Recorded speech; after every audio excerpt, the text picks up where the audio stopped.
We had another tropical storm form, which isn't a surprise. We talked about it at the end of last week. Chantal moving on through the Carolinas. For more on that system, here's meteorologist Zack.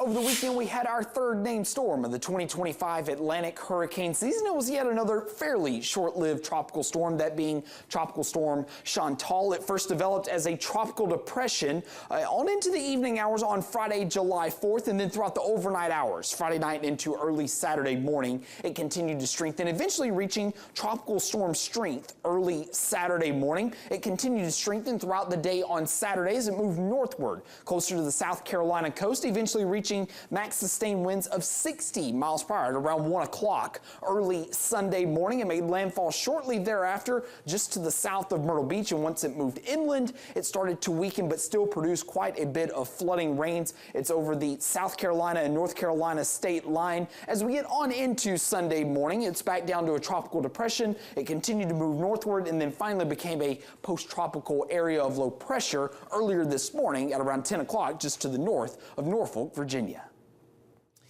A big rainmaker, and that's kind of the hallmark of these early season weaker storms. They can move inland, very weak steering currents, and dump a lot of rain. We saw that in Texas over the weekend, and then this morning in, this weekend, I guess, and this morning in North Carolina. These totals pretty impressive, right? Yeah, I was about to say, I mean, where you saw many areas seeing, upwards around 8 inches and more, some areas even above 10 inches. So for areas like that, especially where that rain just sits, and over a very short amount of time, flooding can definitely happen. Yeah, and that's a very hilly terrain also, and that's the problem. So much water in such a short period of time, it can't soak in, it just rushes down into the rivers and causes big problems. An area, generally speaking, North Carolina, that was hit so hard from Helene, that was more back to the west during that event, but another part of North Carolina dealing with really significant rainfall. Yeah, and I know we're going to be looking at this for Texas as well, but I mean, a lot of these images that have come out from these tropical systems over the weekend really reminds me a lot of Helene last year. Yeah, absolutely. Hey, I want to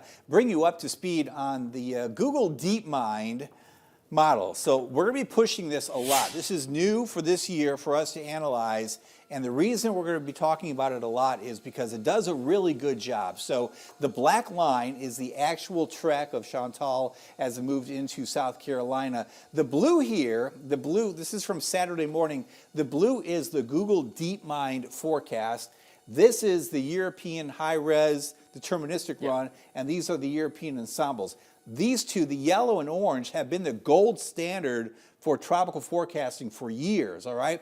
Google DeepMind has come out, and this one, as it did last year in testing behind the scenes, it did really well. And now this time it did really well. And I think that's most impressive up there. Yeah, I was about to say, this really allowed for the estimation of the max wind speeds. And again, the Google DeepMind was up there as well. Google DeepMind also with sea level pressure. So it's been coming on top of all these other models that we have been using for so long.